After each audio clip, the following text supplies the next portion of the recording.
Hi, my name is Tom Rawls and I'm the lead pastor here at Proclaimers. I want to take this opportunity to welcome you not only to the year 2020, not only to the month of January, but to welcome you to a brand new decade. This is an exciting and a significant time for us in the life of Proclaimers Church. I want to take the opportunity just to talk to you just for a few minutes about something that's happening. As I enter into 2020, I will enter into 2020 with 2020 vision. The reason being is I'm getting cataract surgery on both of my eyes. These cataracts will be removed, new lenses will be put in, and what used to be severe disability in both eyes, -8, -7.5, I will have 2020 vision.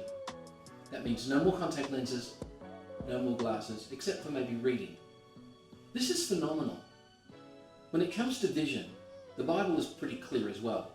In Proverbs 29 and verse 18, where there is no vision, people perish. Where there is no vision, people live an unrestrained life. That means that people are restrained by vision. People find that there's something exciting about vision that helps to direct their life and show them the future. During the month of January, here at 2020, we're going to be talking about a vision for our generation. We're going to be talking about what we see. Now, having these cataracts is a real disability. It's a disability for me because, I keep wanting to take my glasses off and wipe the lenses down. I put them back on, but there's still lots of dirt there because I've got cataracts. So it doesn't matter how clean this lens is, it's those lenses. Vision is important. This lack of vision, a disability. So vision is an ability, it's a benefit for us to have. I want to encourage you. We as a church have a very clear vision for what we want to see in the life of Proclaimers. And it's phenomenal. Now, let me just say as well, having this cataract surgery will have tremendous impact on me. The ability to see will bring not only benefit, ability, but it will impact my life. I believe that as we begin to explore and understand the vision of our church, that it will have impact on you as well. So I want to take this opportunity to introduce a new series, 2020, a vision for our generation. This is going to be an exciting time in the life of our church. And I want to encourage you, tune in, listen in. If you miss a service, make sure you pick it up on our YouTube channels. We've got a lot of really important things to share with you, the January 2020. So, welcome to the new decade. God bless you.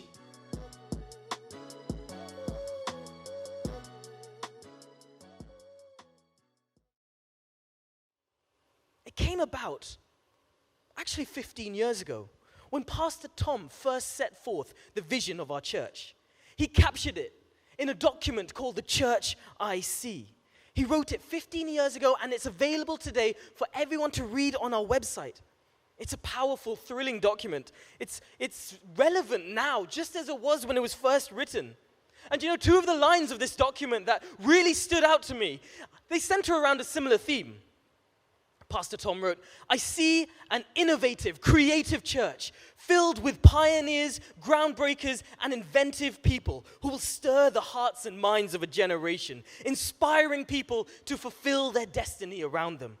I see a church that serves our community and beyond, with the belief that what grows out of our church will have significant implications around the world." The vision of our church has always been to have significance. Our church has always aimed to be a force for positive change in our society, to have influence on the community around us. It was this vision that set us on this path to create a social enterprise that would create opportunities for us to sit at the table in spheres where churches aren't normally expected to be in. Our church has always been outwardly focused in the way that we act as a community, but also how we want individuals in our church to be prepared, to fulfill their destiny and impact the world around them. I remember a few years ago now sitting at a dinner party or a connect group, as we called them back then, with Dr. Phil Temple and trying to convince one of the most shy girls that I had ever met that she should join our welcome team. Yes, one of the most shy girls to join our front line that will meet people on the doors.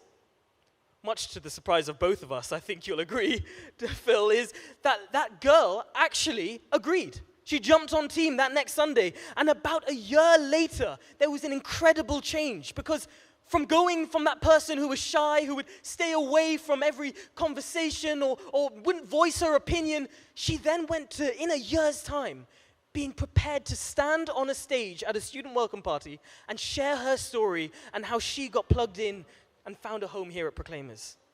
There are so many things that our church offers us, but I think that one of the things we often underestimate is how the vision of our church pushes us to see people step up as leaders that have the ability to influence their own world.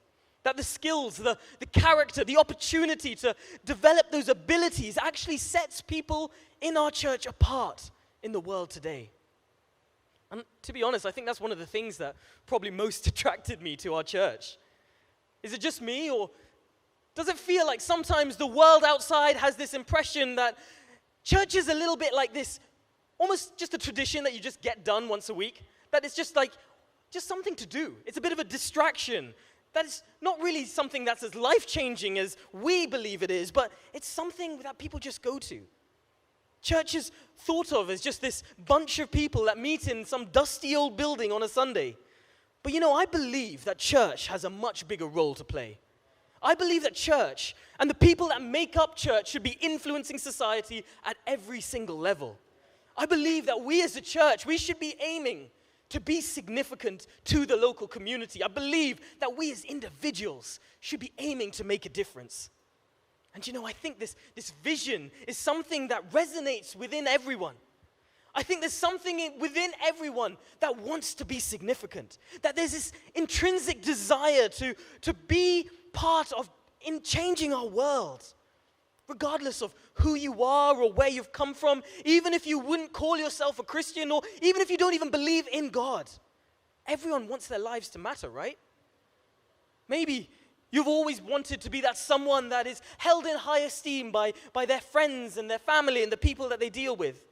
That your friends would come to you when they have problems, that they would consult you because they know that you can provide wisdom and insight. That people would trust you because of your character. Or how about setting up things for the next generation? Setting up things so the next generation can have the best platform to start their futures from. Whether that's with your own children, or whether that's like our amazing kids team, helping other people's children, whether that's praying for someone else's children. Maybe you want to do whatever it is that you can to ensure that the next generation is going to be as prepared as they can be to take on life. I'm sure that there are people here that want to make money so that they can finance good things, to provide services to society, to do well in business, not just so that they have a very good bank account balance by the end of the day, but because they want to use that to create a legacy. I know that there are so many people, even in this very room, that have already committed their lives to helping people, even at the lowest levels of society. People that have full-time jobs in charities and social enterprises, and people who also give up any spare time that they have to help those that are less fortunate. Very often we have these social justice projects that come up, and it's inspiring to see how people respond to them.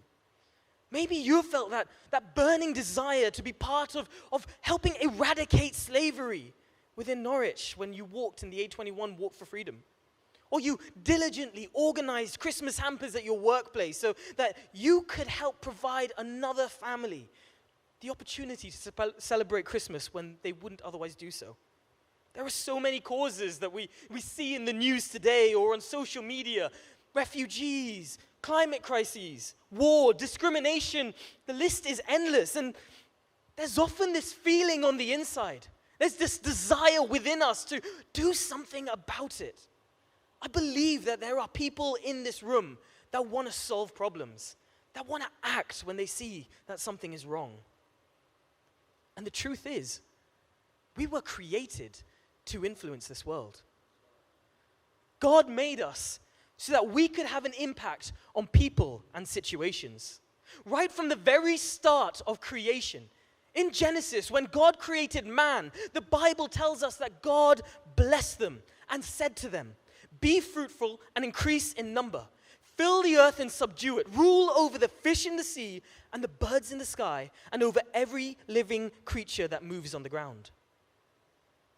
From the very beginning, They were given this authority, this responsibility and power to rule over all creatures.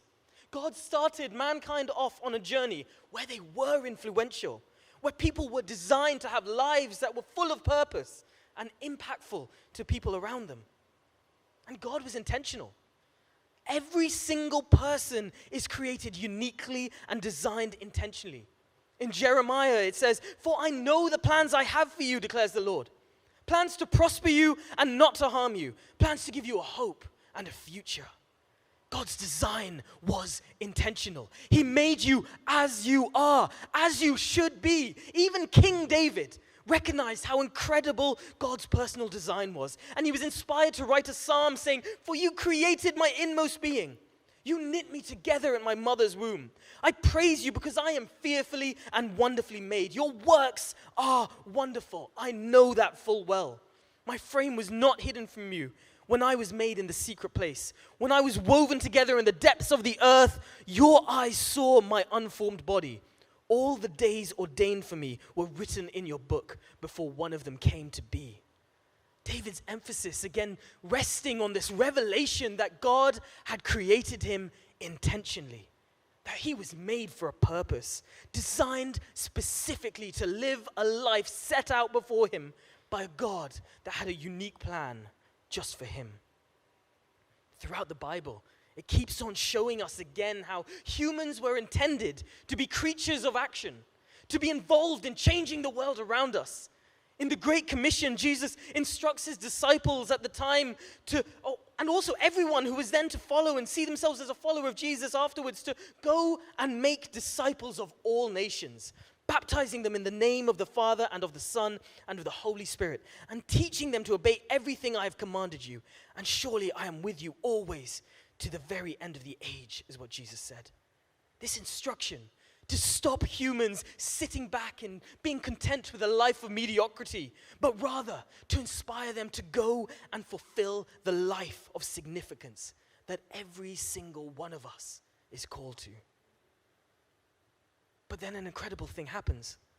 Our authority that we were first created with, it's renewed by the power of Jesus. As we are given this ability in Jesus' name to stand against all attacks of the enemy, opposition, situations, whatever we may encounter.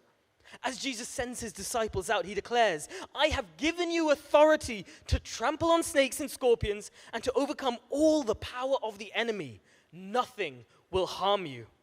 Despite the importance that God has placed upon us, we will still be met with opposition. Problems will still be there. Those issues will still linger. But if you accept Jesus' authority, then you also receive authority from him to stand against any force that comes against you. The power of Jesus is unrivaled. The power he offers us can even defy the laws of nature and science as we may know it. The book of Acts accounts how the disciples, or at least Peter and John, were walking through the temple when a man that was lame from birth comes up to them and stops them begging for money. Peter says to the man, "Silver and gold I do not have, but what I do have I give to you. In the name of Jesus Christ of Nazareth, walk." Immediately, the man gets up and dances out of the temple gates. It's an incredible story. The Bible and history itself, it's full of examples of how humans that recognize this authority that God has given them, they step up and they change the world in the most incredible way, even in ways that are most unlikely. Historical accounts of people who were intentionally and specifically designed, of humans created to walk in authority and who carried the power to overcome anything that was thrown at them.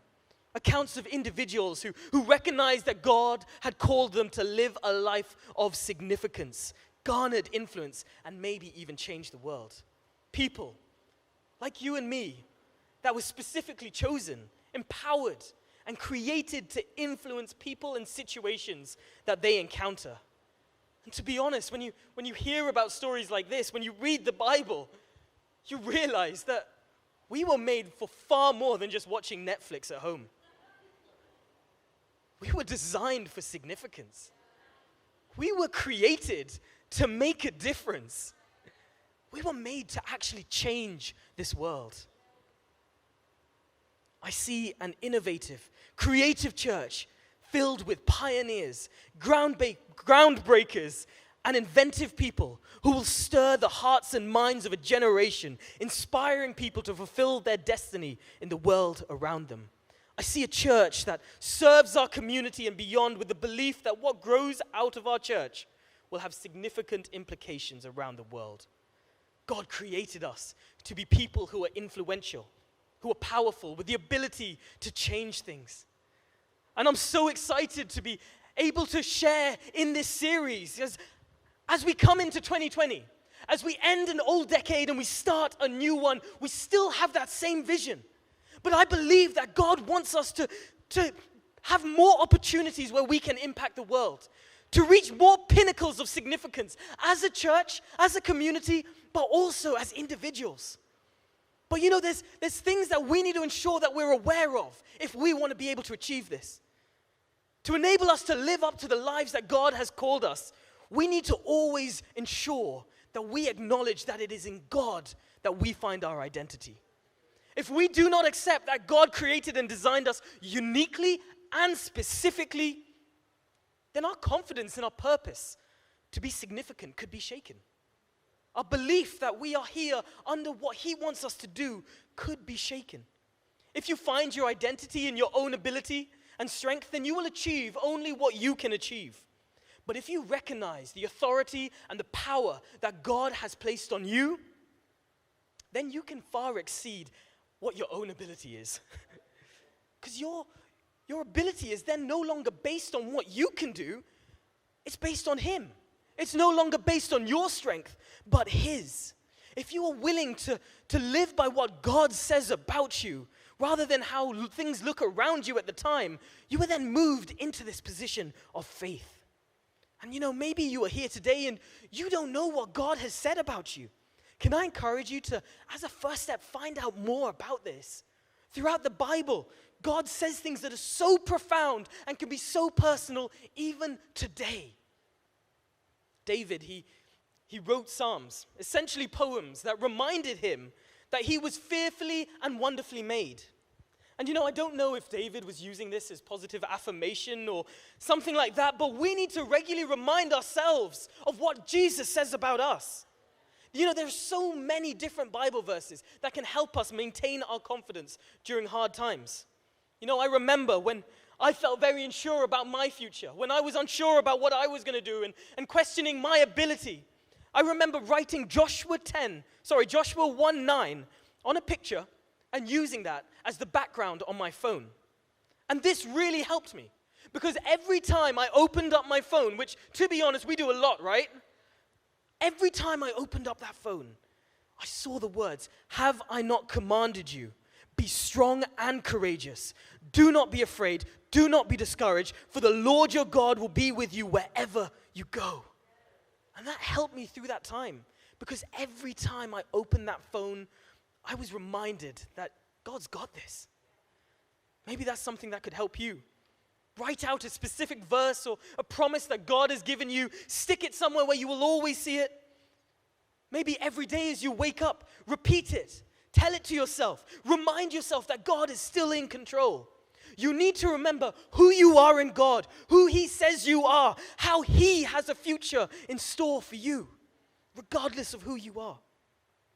Let your confidence stem from this.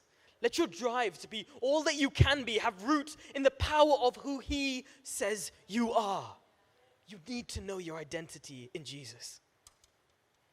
I think also, if we want to be people who live lives of significance, if we want to see change that ripples through our local community and beyond, then we need to be actively involved in causing that change. Every single person here actually has the ability to innovate. Regardless of how you see yourself, you have the ability to innovate. I like Pastor Tom's definition of all the definitions of innovation best. And his definition of innovation is a new answer to an old problem. Because so often that's what it is. Every day we encounter issues. Every day we come across these problems. But what's key is our mindset to these problems. When you do come across something, Do we just look to it and see if we can provide an answer? Or are we content with just allowing it to be the way it is? Are we willing to look and see if we can find a solution to that problem? In the 1960s, the US were afraid that a Soviet missile strike could wipe out the entire phone system and therefore render the US military unable to communicate during a Russian attack. So an American scientist, Licklider, he proposed this network of computers that would talk to each other.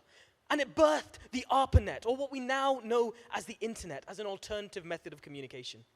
In the 1990s, Tim Berners-Lee became frustrated by the difficulty in locating information and found a way to turn the internet from just a means of communication into a web of information that anyone could retrieve, now known as the World Wide Web.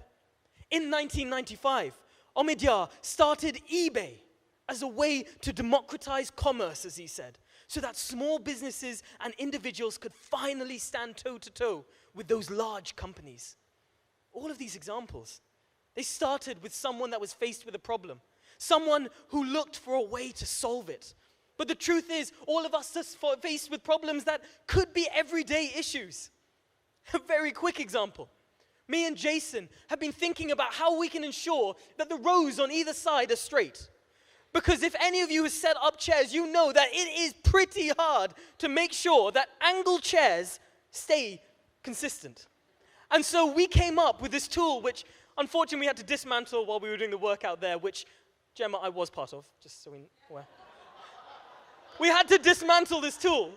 But this tool was literally just a piece of wood that was the distance between the chairs and a laser level that showed us a line where we put the chairs on. It was simple, and it's just a small example, and I'm not sure if it's going to make me millions or change this world. But it's the mindset that's looking for innovation, looking for answers to the problems. Very often we just get overwhelmed when we see what the issues are before us, but sometimes it's just a case of breaking it down. What's the problem? What can I do about it? How can I fix it? It doesn't have to be something massive, but the truth is those people that are looking to innovate, to find solutions, are set apart in the world today. As Thomas Edison said, there's a better way to do it, so find it. For us to be people that have significance, to inspire generations and impact society on a wide scale, we need to have that mindset where we're looking to fix things. As Steve Jobs put it, innovation distinguishes between a leader and a follower. So we need to have that innovation mindset. But you know, we can know where our identity is, and we can have that innovation mindset. We can have all the best intentions in the world, but one of the deadliest threats to any aspiration that we may have to make a difference is that we are not aware of who is influencing us. We are all influenced by the people that we surround ourselves with. We can have people that either build us up or people that break us down. We have people that can push us to be better or those that hold us back. However, you have the power to decide who it is that you allow into your life to influence you. As Pastor Tom says, you become the average of the 5 people you spend the most time with. If you want to be significant, it is essential that the people you allow into your life aren't going to lead you off track. So we need to remember, as we set forward to be significant, to make an impact on our generation and generations to come, we need to remember our identity is in Jesus. That we need to have an innovation mindset. And third of all, that we're keeping an eye on who is influencing us. Because the truth is, our society and culture is being molded and changed every minute. All the time, new people and organizations are introduced into our narrative that have an effect on how things occur, what actions take place, and everything that goes on around us. And I think we need to be part of that change. Rather than just being reactionary, I think we need to have good people involved in changing society for the better. And I think those people are us. Whether it's a role of significance here in Norwich, or in your workplace, in your school or university, or even if it's amongst a few people that are close to you. God created us to be influential here on earth, to act in a manner that impacts people in situations that we encounter, to live those lives of significance. This is what he created you for. This is what he wants for you, so that you can fulfill your destiny. It's a desire that is at the core of our church, and we will always seek to see it lived out through us as a community and through individuals as we build up world changers. God created you to be someone of significant influence. You were designed to carry out his will on the earth. Just imagine what would happen if we actually stepped out in this. If we decided to accept everything that God has called us to be and actively sought significance in this world. If we were able to show that our church, that our community was full of understanding, full of innovation, skill, and character, that our lives could be a demonstration of everything God has called us to. We could be bringing biblical wisdom into situations where there's confusion. That people actively sought after us when they needed help. We could be taking compassion and justice into the darkest areas of society. What if when people had problems, they came to the church for answers? Imagine if we here in this room were able to inspire people, that it would be them that would make a difference. The children, teenagers, new generation ready to step forward and make a mark on the future. I see an innovative, creative church filled with pioneers, groundbreakers, and inventive people who will stir the hearts and minds of a generation, inspiring people to fulfill their destiny in the world around them. I see a church that serves our community and beyond, with the belief that what grows out of our church will have significant implications around the world. Those words, they're as true now as then. They're as relevant, as powerful, and as thrilling now as when they were first written. Those words that set forth our vision to be a community that is significant, that is impacting our society. They are who we are as a church. It is who we will always choose to be. And as we pursue this vision, I don't think our worlds will ever be the same. Thank you. Okay, thank you for joining us for this YouTube video presentation of our latest ministry. We hope you really enjoyed it, and if you did, why don't you subscribe to our channel? Better still, send us some feedback. If you have questions, let us know. We'd be more than happy to interact and engage with you. Thank you again, and we hope that you will join us soon. Why not try and make it to one of our services one Sunday? We're meeting here in Norwich from 10:30 a.m. and then again at 5 p.m. at night. We'd love to see you. God bless you.